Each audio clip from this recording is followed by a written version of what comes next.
Distinguished guests, ladies and gentlemen, good morning to all of you. On behalf of the European Commission, United Nations Joint Migration and Development Initiative, I would like to welcome you to the final national event in Jamaica, which symbolically closes the projects funded by the GMDI in this country and celebrates the achievements.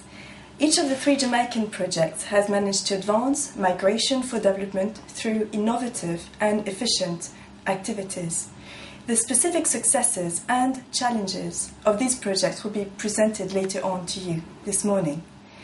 This national event is also an excellent opportunity to look back at the overall achievements of the GMDI, which was launched 3.5 years ago with several objectives in mind. First of all, build the capacities of small-scale actors. So we're talking about NGOs, migrant organizations, as well as local authorities. The second objective was to facilitate their active involvement and their more effective involvement in making migration work for development. The third objective was about establishing strong transnational links between different actors working in the field of migration and development worldwide.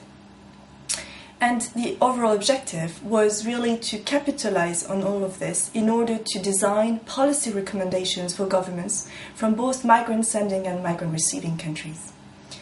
To achieve these goals, the GMDI has funded 51 projects carried out by small-scale actors in 16 target countries, together with their counterparts in 13 EU member states. In total, the projects have directly benefited 48,963 people, and indirectly 701,709. So the vast majority of GMDI-funded projects have now come to an end. And another important achievement of the GMDI is its online global community of practice, which links practitioners and policymakers from all around the world in order to share knowledge and ideas, develop skills, and provide each other with mutual support. This community of practice has now become firmly established as the go-to website for matters related to migration and development. It has over 2,100 members coming from 120 different countries, and those people have various professional backgrounds. We have, of course, a lot of civil society organizations, but also private sector people are represented, as well as the social partners, national governments, local authorities, and academia. This diversity is the cornerstone of the Migration for Development Community of Practice, making it a lively and useful platform for networking and sharing, and I strongly invite you to continue actively using this tool. What's more, the GMDI has recently published the handbook Migration for Development, a bottom-up approach, which represents the culmination of all the knowledge acquired by the initiative over the years. The handbook draws lessons from the projects funded by the GMDI, as well as it defines what works, under what conditions, in which transnational spaces, and why. And these are very important questions that were not so much covered so far, and this is therefore a very good contribution to close the knowledge gap in terms of understanding what impact small-scale initiatives do have on development. This handbook is designed as a toolbox for both practitioners and policymakers that are engaged in the field of migration and development planning, and each chapter illustrates alternative or complementary option that actors can choose from when setting up their own migration and development projects. So we believe this is a very interesting tool that is also accessible on the platform of the program, and I really hope this is something that you will continue using in your day-to-day work in this field.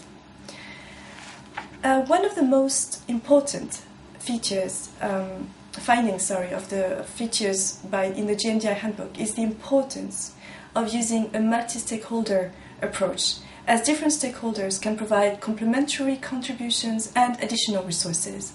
Migration and development projects based on solid partnerships between diverse actors have proven to be more successful, sustainable, and far-reaching. This principle was confirmed by the 3 projects implemented in Jamaica, which were based on efficient transnational collaborations between different partners. It is thus crucial to involve civil society organizations in migration and development projects, as well as other actors, such as local authorities. And this is important, the fact that I mentioned local authorities, because this is very much the way where we want to go for the future.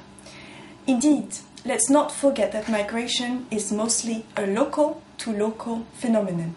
The drivers and impacts of migration are most strongly felt at the local level. Local authorities often have strong ties with diaspora communities that originated from their area.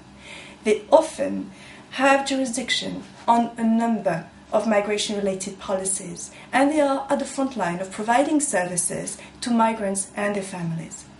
Therefore, provinces and local authorities in both countries of origin and destination are strategic levels of governments to be involved. This is the reason why the GMDI currently works on reinforcing and facilitating the local-to-local dimension on migration and development, and intends to provide more targeted support to local authorities involved in this field, especially in the North Africa region. To conclude, today's national event marks the closure of the 3 projects implemented in Jamaica in the framework of the GMDI, but this day is most and foremost an opportunity to look forward to future and to implement sustainable migration and development projects in the future. So considering all the important lessons learned and all the transnational partnership established, we hope this final national event is only the beginning of many other migration and development activities to come. I would like to thank you all for participating in this national event, and I wish you a very interesting and fruitful discussion and information sharing.